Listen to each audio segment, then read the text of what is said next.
বন্ধুরা দেখছেন আমার রসে ভরা মালপোয়া হয়ে গেছে।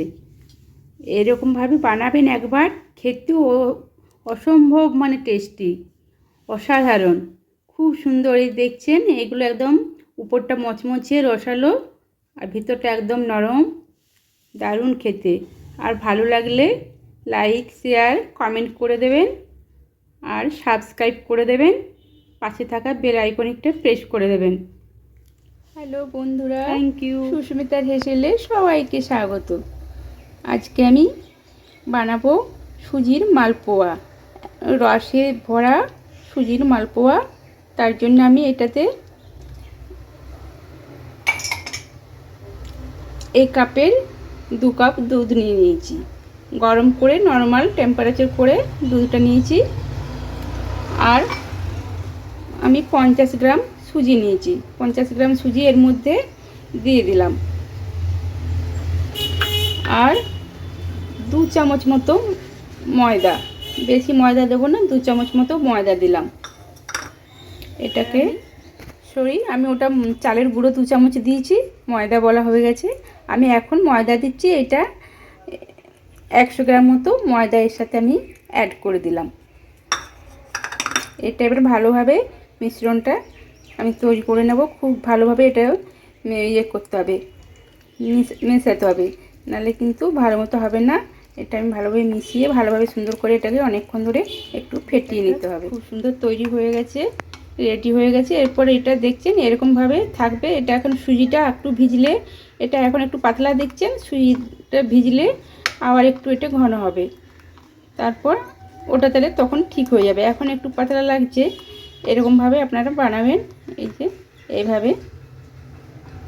আর এটাতে 1 চিমটে নুন দিয়ে দিলাম, কেন সবসময় মিষ্টি জিনিসে 1 চিমটে নুন দিলে খেতে খুব সুস্বাদু হয়। আর আমি অল্প গোটা মৌরি দিয়ে দিলাম। আর এটাতে চিনি আমি 2 চামচ চিনি দিলাম। এখন চিনি দেবো না, কেন চিনির রস আমি বানাবো, চিনির রসের মধ্যে মালপোয়াগুলো আমি দেব, ওই জন্য এখন আর বেশি চিনি দিলাম না। এরপর এটাকে ভালোভাবে এইভাবে ফেটিয়ে নিয়ে এটা আমি রেস্টে 15 মিনিট রেখে দেবো।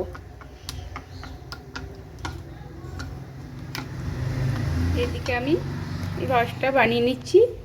এটা এই দেখছেন এই সাইজের কাপের একটু কম 1 কাপ জল দিয়ে দিলাম। আর ওই যতটা জল নিয়েছি সেই পরিমাণে চিনি আমি এটা নিয়ে রেখেছি, চিনি দিয়ে দিলাম।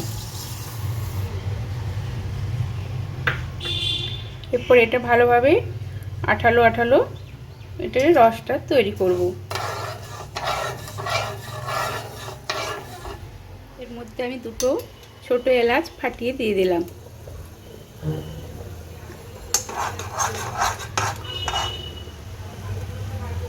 আমার রস তৈরি হয়ে গেল, আমি এরপর এটা নামিয়ে নেব। 3টে ফুড কালার দিলাম, মালপোয়াগুলো দেখতে সুন্দর লাগবে এই রসের মধ্যে যখন আমি ডোবাবো।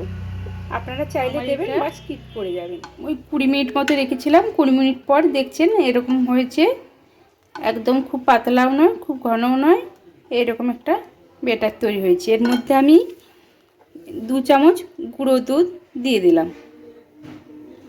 এরপর এটা দিয়েও আমি ভালো করে এটা ব্যাটারের সাথে মিক্সড করে নেব। তেল গরম হয়ে গেছে, এর মধ্যে আমি এরপর একটা দিয়ে দিচ্ছি।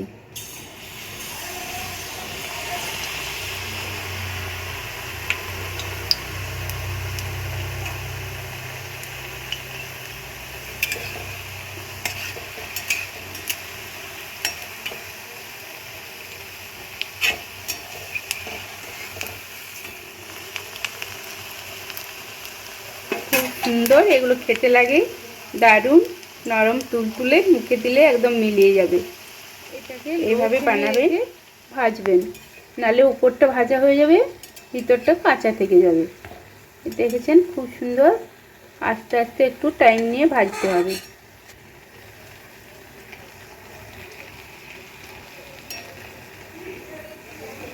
আমার এটা ভাজা হয়ে গেল, এটা আমি তুলে নিচ্ছি।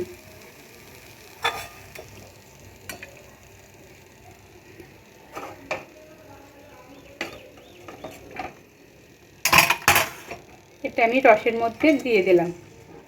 এইভাবে গরম অবস্থাতে গরম গরম এটা দিয়ে দিতে হবে। এই রস এটা ডুবে যাবে, আর একটা ভাজা পর্যন্ত এটা আমি এখন উল্টে পাল্টে রসের মধ্যে দেব। রস ঢুকে যাবে, আর একটা ভাজা হয়ে গেলে তখন এটা আবার আমি একটা ছেড়ে দিলাম।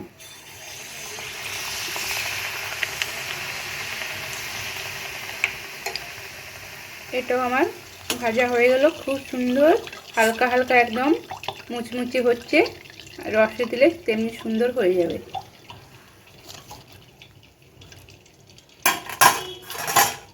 এটা আমি এবারে তুলে নেব, আর এটা আবার রসের মধ্যে ডুববে।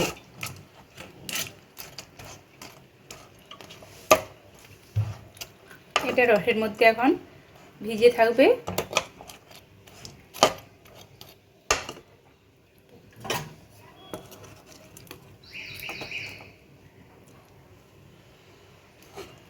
আমার এটা রস থেকে এটা আমি তুলে নিলাম। এটা আমি উল্টে পাল্টে দেব। এরকম গরম অবস্থায় দিলে রসটা আবার এটা রসে যাবে। তুলে নিলাম। এটা আবার রসের মধ্যে খুব সুন্দর হচ্ছে।